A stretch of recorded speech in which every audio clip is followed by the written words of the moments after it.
드디어 윤석열이라는 작자가 체포가 되었습니다. 아마 오늘 지금 방송이 나가는 17일쯤에는 구속영장이 청구되지 않았을까?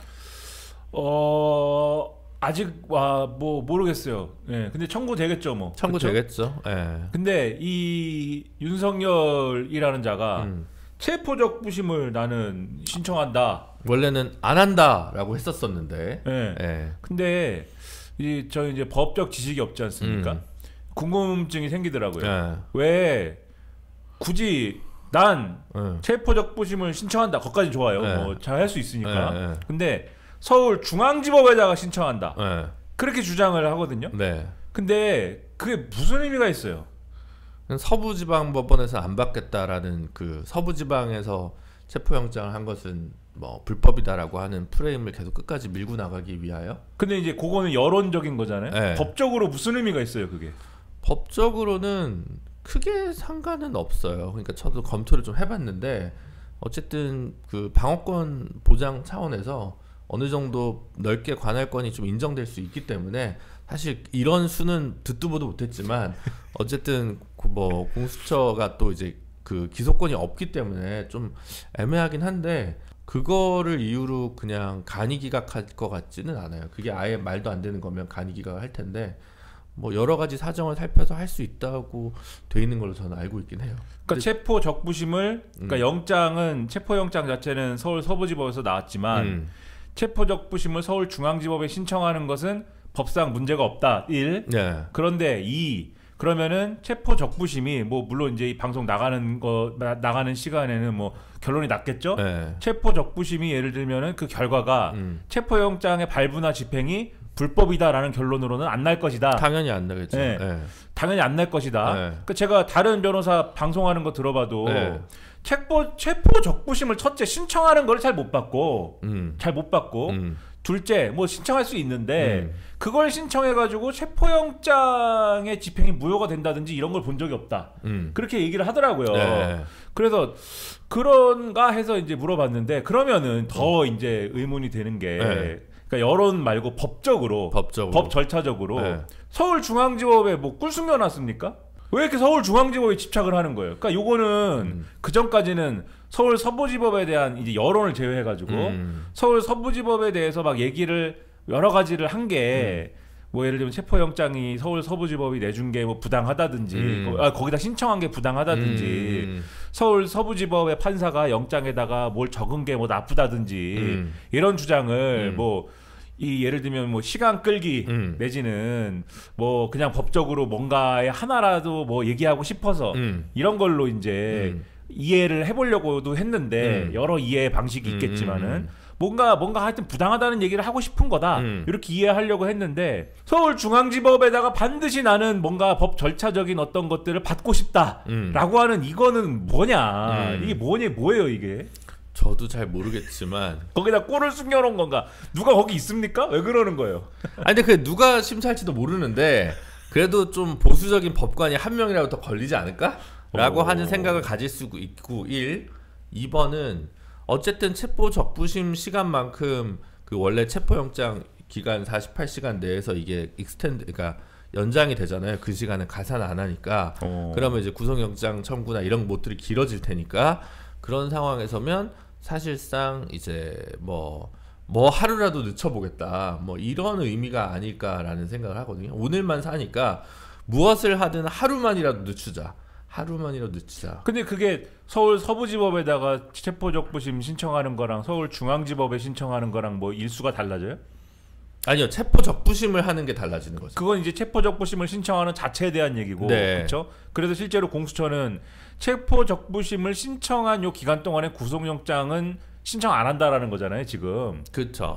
요게 결론이 뭐 만약에 100에 하나, 만에 하나, 진짜 10만에 하나, 100만에 하나, 1000만에 하나, 천만 분의 1로 이게 뭐 체포적부심 통해 가지고 영장이 좀 그러네요 뭐 이럴 수도 있으니까 그러면은 그 가능성까지 그러면은 정말 1000만 분의 1까지 고려해 가지고 정말 그러면은 그것까지 고려해서 구속영장은 신청 안 하는데 뭐 그건 그러면 그런 의도라고 치고 그 시간 끌기라고 치고 왜 이렇게 서울중앙지법에 집착을 하느냐에 대한 법조적인 설명이 가능하냐? 불가능하지. 네, 불가능하다. 모든 것은 불가능하다. 네. 모든 것은. 그러면은 이게 그러면 법적인 설명이 아니더라도 제가 법조적인 설명이라고 말했잖아요. 법조인끼리의 뭐 소문이라든가 뭐 무슨 뭐 거기에 누가 친하다든가 뭐 아니면 무슨 서울중앙지법이 특히 예를 들면 뭐 보수적인 뭐 색채를 갖고 있다든가 뭐 그런 겁니까 이게? 보수적인 법관들도 분명히 포함이 돼 있으니까 뭐 비율적으로 누가 하나 걸릴 수도 있지 않을까라는 서툰 기대. 특정해서 누가 있다기보다. 그러면 서울 서부지법에는 보수적인 법관이 없어요?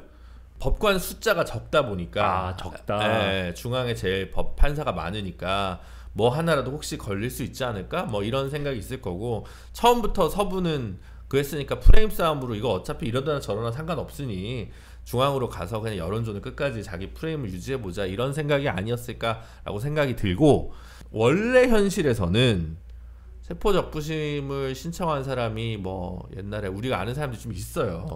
권영국이라든가 네. 아유 제가 뭐 옛날에 기록 어디 보니까 뭐 사람들이 잘 모를 수 있으니까 사진을 꼭 띄워주세요. 네. 그러니까 그 이제 공익 변론이 가능한 사람들 왜냐면 변호사한테 책보 적부심을 이제 하려면 또 변호사가 출석을 하고 뭘 써야 되잖아. 급하게 급행료가 필요한 거 아니야. 사실 왜냐면 48시간 안에 빨리 해야 되니까. 근데 결과는 잘 안 나올 거 아니야. 근데 변호사는 따로 돈 받을 거 아니야. 그럼 안 하지. 그 구속적부심을 하시죠 이렇게 얘기를 하지. 좀 준비를 해가지고 쓰게 이럴 거 아니에요. 그러니까 사실은 차라리 구속영장 단계에서 그러면 또 하고 또 하면 아무리 그래도 뭐 돈 200 근데 이제 활동가들이나 이런 사람 잡혀가면 옆에서 이제 무료 변론을 해주니까 이제 이거 여론전이니까 한번 싸워봅시다. 되는 걸 다 하자. 제주도 아마 옛날에 해군기지 투쟁할 때도 한번 했을걸요. 뭐 아니면 뭐 고영태 씨가 뭐 김용민 의원이 그때 체포적부심 한번 신청했을거예요. 그러니까 그런 식으로 뭔가 이렇게 하는 이제 독특한 경우들에나 가능하지. 일반 여러분이 이제 체포적부심이 있는데 왜 안 해요라고 왜 활용 안 해요라고 하면 이런 문제가 있을 수 있다. 아니 그럴 거 아니에요. 사실 변호사님 입장에서도 아니 저야 뭐 이렇게 하는데 이거 또 해봐서 뭐 합니까? 싸울 거면 좀 더 저한테 하루 더 시간을 주시고 열심히 써가지고 구속적부심에서 다퉈 하루 이틀이라도 더 주시고 이게 나을 거니까. 그래서 뭐 하여튼 영장실질심사 구속영장 어차피 청구할 텐데 구속영장 실질심사에서 최선을 다해 보시죠 이렇게 가겠죠. 그래서 보통 그래서 잘 쓰이지 않는 초식이다. 체포가 되고 나니까 약간 주변에 윤석열 주변의 법조인들은 그동안은 그래도 좀 거리를 둬왔는데 약간 짠한 마음이 생기나 봐요. 자꾸 이제 합류를 해요. 이 탄핵 심판하는데 자꾸 변호사들이. 탄핵 심판? 탄핵 심판에 합류를 한 건가? 이 수사에 합류를 한 건가? 뭐 변호인단에 그냥 합류를 했다 이렇게만 나와가지고 아까 잠깐 본 거여가지고 뭐라고 하는 거야? 이 조대현 전 헌법재판관? 네. 잘 아시나요? 이게 뭐야 이게? 조대현 옛날에는 그 열린우리당 쪽에서 추천한 탄핵 심판 변호인으로 이제 합류를 했네. 조대현 전 헌법재판관하고 정상명 전 검찰총장 여기야 뭐 여기 이쪽이 원래 멘토죠.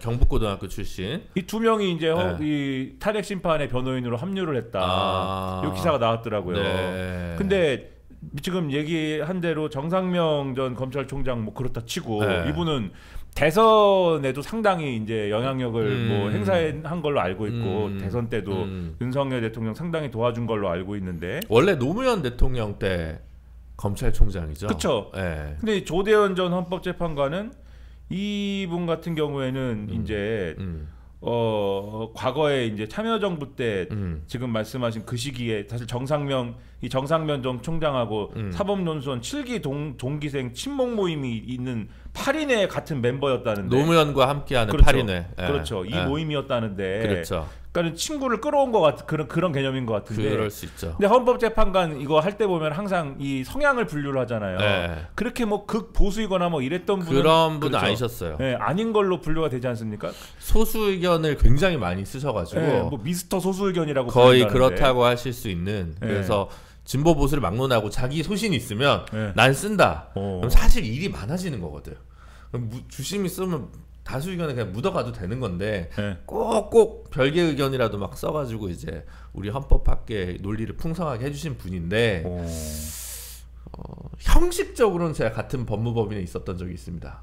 형식적으로? 형식적으로. 거의 안 나오시고 곧 나가셨을 건데. 이분이 1951년생인가 그러셔가지고 나이가 이미 많으셨을 거예요. 이미 나이 많으셨고 제가 이제 화우라고 하는 법무법인에 있을 유명한 데인데. 거기에서 공익 변호사를 있을 때 원래 이제 석동현 변호사가 있었고 그다음에 이제 제가 나간 지는 한참 됐습니다. 16년 12월에 나갔으니까 나중에 이제 안창호라는 분이 또 고문으로 오셨다가 대형로펌이라는 데는 사실은 뭐 좌우를 따지고 부르는 데는 아니기 때문에 그냥 이제 이런저런 분이 오시는데 조대현 재판관님은 그리고 나서 그 뭔가 독실해요.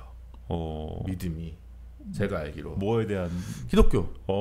그래서 그 내부에 무슨 문제가 있다고 잠입을 해가지고 주거 침입죄가 문제가 된 케이스가 어디에 잠입? 교회예요? 무슨 뭐 문서에 문제가 있다, 뭐 운영에 문제가 있다, 뭐 비민주적이다 이래가지고 뭐 하여튼 그런 걸로 한번 기사가 나고 그리고 나서는 사실은 소식을 전혀 몰랐거든요. 그래서 어떻게 되시는지는 잘 모르겠지만. 뭔가 모르겠습니다. 왜 그랬는지 모르겠지만 여하튼 또 노년에 간만에 이름이 등장하네요. 야, 조대현 재판관님. 저는 사실 얼굴을 뵌 적은 없습니다. 그래서 잘 모르는데 좀 의외이긴 하네요. 그래서 뭐 체포되니까 짠한가 봐요. 주변에서. 재판관 얘기하니까 지금 또 그 김희수 재판관 전 재판관이 탄핵소추 대리인단에 들어가서 정계선 재판관을 기피를 해야 된다. 뭐 이제 이 논리가 또 그 윤 측에서 냈는데 그걸 헌재에서 기각했죠. 그거 포함해서 여러 가지 얘기를 주장을 했는데 일단 윤석열 측에서 얘기를 한 게 지금 말씀하신 대로 정계선 재판관 기피 신청하고 싶다. 요거 얘기한 거 하고 그 다음에 변론기를 왜 한 방에 이렇게 다 지정하냐, 다 잡아놨냐, 이거 싫다. 이거 뭐 한 번 하고 우리한테 물어보고 또 한 번 잡고 이렇게 해야지. 뭐 우리 아무 얘기도 안 했는데 한 방에 이렇게 잡는 게 어딨냐, 불공평하다 뭐 이래갖고 들어놓고 이런 게 있었는데. 네, 그렇죠. 근데 요거는 주초에 이제 다 시끄러. 헌법재판소가 시끄러 하고 정리가 됐는데 잘라버렸죠. 정계선 재판관의 경우에는 그 남편 되시는 분이 공익인권재단 공감인가요? 거기 있는데 거기 이제 이사장이 이제 김희수 전 재판관인데 그 김희수 재판관이 지금 이제 탄핵소추단에 들어가 있고 그 뭐 이거 말고도 여러 가지 이제 뭐 부적절하다는 취지의 주장을 했으나 다 제가 볼 땐 거의 뭐 쓸데없는 얘기고 아무튼 요거는 뭐냐 이런 게 있었는데 근데 이거는 청문회에서도 한번 논란이 돼서 정계선 재판관이 그때 당시에 청문회에서 뭐라고 그랬냐면 근데 우리 남편은 충암고 나왔다 이랬거든요. 그러니까 그런 식으로 얘기하면 남편이 충암고 나온 거는 오히려 윤석열하고 가깝다는 얘기가 되는데 그게 뭐 그게 그거 아니냐 뭐 이렇게 이제 주장을 해가지고 웃음거리가 된 적이 있어요. 그러니까 그쵸. 우스운 수준의 얘기가 된 적이 있는데 그걸 가지고 또 어쨌든 기피 신청을 냈는데 그것에 대해서 헌법재판소가 어떻게 판단했느냐가 처음에는 뉴스가 그냥 뭐 됐어 이유 없어 그리고 기각한 것만 나왔는데 구체적으로 어떻게 판단했느냐를 어저께인가 이제 보도가 된 걸 보니까 그냥 이거는 뭐 예를 들면 서로 무슨 친인척 관계도 아니고 김희수 재판관이랑 정계선 재판관의 그 남편 되시는 분이 서로 뭐 친인척 관계인 것도 아니고 그냥 그 일종의 쉽게 얘기하면은 근로자 아니냐. 그러니까는 쉽게 얘기하면은 그 근로 관계에 있는 것에 불과하기 때문에 이거는 뭐 그렇게 기피 신청할 대상은 되지 않는다. 맞아요. 이렇게 판단을 했더라고요. 그럼에도 불구하고 조선일보가 그걸 가지고 사설까지 쓴 게 저는 이제 상당히 유감이다. 조선일보 최근에 조선일보는 거의 제가 볼 땐 신문이 아닙니다. 이건 신문이 아니고 극우 유튜브가 됐다 이제는. 그러니까. 네, 극우 유튜브 수준이에요. 조선일보 사설에 의하면 첫째 공수처는 수사 권한이 없습니다. 이 내란죄에 대해서 수사 권한이 없고 둘째 체포영장에다가 이 형사법 110조, 111조 예외 써놓은 거 이거 이 서울 서부지법 법관의 정치행위입니다. 그리고 공수처가 수사를 해야 되는데 수사엔 관심 없고 체포에만 몰두하고 있는 거 이것도 정치행위입니다. 그리고 그냥 대통령이 임의 수사를 받으면 되는데 굳이 체포에 몰두했고 강제 수사를 하려고 해서 결국 체포영장을 집행해가지고 유혈 사태 직전까지 간 거 이거 아주 그 무리한 일이어가지고 이 나라는 법이 무너지고 정치만 횡행하는 이런 나라가 됐다. 왜 갑자기 또 약간 정신 차린 척하다 갑자기 싹 오른쪽으로 더 쭉 가더라고요. 그 최근에 이런 여론조사라든가 이런 걸 통해서 드러나는 보수 결집하고 국민의힘의 지금 태도하고 그다음에 이런 흐름에서 코드를 맞추는 조선일보의 어떤 이런 움직임하고 다 한 점을 향해서 지금 가고 있는 거죠. 더 이상 뭐 윤석열의 무슨 뭐 탄핵 뭐 이런 얘기는 이미 이 국면은 빨리 넘기고 이 국면의 문제가 아니라 이 상황의 부당함. 근데 이 부당함은 뭐냐? 이 부당함은 결국 다 민주당 눈치 보고 그 다음에 좌파의 눈치를 보는 이러한 우리나라의 상태가 문제인 것이다. 그래서 이러한 상태를 바로 잡아야 되는 것이다. 누가 바로 잡습니까? 모르겠으나 국민의힘에 어떤 사람이 바로 잡는 것이다. 이런 논리로 가는 거죠. 그 한 점으로 가는 거고 그 한 점은 그게 이제 대선이다. 그러니까 대선 모든 거예요 지금. 그렇죠. 네, 그런 모드로 가는 상황에서 바라보면 되겠죠. 참고로 이제 그 공감의 이사장 자리는 급여가 있는 자리도 아니고 그냥 그런 자리입니다. 그러니까 일반적인 법무법인 그런 것도 아니에요. 그래서 전혀 다르고 공익인권재단이라면서요. 네. 공익인권재단이 뭐예요? 일단 이름이 벌써 뭐가 없어 보이잖아요. 안 될 것 같잖아요. 뭔가가. 그러니까 이제 뭐 소수자, 장애인, 봐봐요. 벌써 뭔가가 안 될 것 같잖아요. 이주민, 지금. 난민, 취약노동 이런 것들을 이제 열심히 하는 단체고 이제 생긴 지가 꽤 됐죠. 걔가 20년 됐나? 거의 이제 그렇게 된 거고 저기 원서동 쪽에 현대 개동사옥 뒤쪽에 자그만 사무실이 있습니다. 거기 있는데 그 각계 분들이 그냥 좋은 취지니까 이사진을 그냥 구성을 하고 있는 거고 그냥 공익적 활동을 해서 수임료를 특별히 의뢰인한테 받지 않고 재단법인 후원 회원들로부터 받은 돈으로 일정한 급여를 받는 그런 조직입니다. 그래서 그냥 다 이사장이나 뭐 이사 이런 것들은 뭐 다 명예직이고 뭐 박시환 전 대법관이나 뭐 전수환 전 대법관이나 이런 분들이 이사장 했던 걸로 알고 있어요. 그래서 뭐 그냥 그런 자리예요. 그래서 그 의미가 없어요. 말하자면 아무 의미가 없고 그리고 이제 밑에 사람 위에 사람 자르지 아니고 밑에 사람 하여튼 이건 말이 안 되는 건데 뭐 하나 꼬투리라도 잡아가지고 그거를 굉장히 뭔가 불법이 있는 것처럼 주장하는 것은 뻔히 알 텐데도 불구하고 언론의 태도로서 부적절하다. 그러니까 조선일보는 이렇게 기각을 했지만 그럼에도 정계선 재판관은 스스로 이 재판 회피했어야 된다 이렇게 주장을 하는데 누구죠라고 하는 얘기입니까 그게. 헌법재판소가 마비돼야 만족합니까? 그러니까요. 이상한 그런 주장을 그렇게 써가지고 신문이 아니에요 이제 내가 볼 때 더 이상. 맞아요. 네. 제가 어떤 특정 언론이나 뭐 특정 기자 뭐 이런 사람들에 대해서 이렇게 딱 찍어가지고 비난하는 거 별로 안 좋아하거든요. 위험한 측면이 많아서. 근데 최근에 조선일보는 어느 시점 이후에 조선일보는 그러니까 뭔가 정한 것 같죠. 네, 이게 말하지 않을 수가 없다 이거는. 중간에는 윤석열 법의 심판을 받아라. 뭐 이렇게 제대로 갔어요. 제대로 가다 갑자기 휙 이렇게 바뀌는 건 엊그제는 모종의 판단이 있다. 네, 엊그제는 거기에 이제 칼럼 썼는데. 야 칼럼 아주 신비한 칼럼 또 쓰고 윤석열이 종북좌파의 실태를 모르고 말이야. 그러니까 뭐야 그게 종북좌파의 실태를 모르고 계엄을 선포한 것이다. 그러니까 계엄 선포를 한 게 잘못인데 그게 왜 잘못이냐? 그게 무슨 뭐 공화정을 뭐 이렇게 파괴하고 이런 게 아니에요. 계엄을 선포하면 종북좌파들에게 빌미를 주는 건데 빌미를 줬다 네가. 그래서 네 잘못이다. 그게 뭡니까 그게? 예? 중앙일보도 요새 마음에 안 드는데 중앙일보도 하여튼 중앙일보도 그렇게까지는 안 합니다. 얘기를. 예? 조선일보 완전히 쓰레기처럼 지금 예? 쓰레기처럼 그렇게 완전히 가고 있고. 아니 보수 우파의 원래 생각이었죠. 윤석열 대통령 우리가 봐도 잘못 뽑았는데 그래도 다음 대선 이겨야 되고 1년만 있으면 이재명 대법원까지 날 거고 어떻게 되지 않겠어? 뭐 그렇게 되면 뭐 한동훈 중심으로 해서 또 잘해봐야지. 아니, 한동훈을 중심으로 한다는 문제는 또 이견이 있는 거죠. 내부에는 있었지만 이제. 어쨌든 작년 가을에 신조는 그런 거였잖아요. 약간 분위기가 이제 그런 거였는데 이제 이거 뭐야? 윤석열 뭐야? 와, 왜 이 깽판을 놔? 조용히 술이나 먹지. 이게 사실 보수 원류의 지금 불만 생각 아닙니까? 어설프게 계엄 따위나 하고 말이야.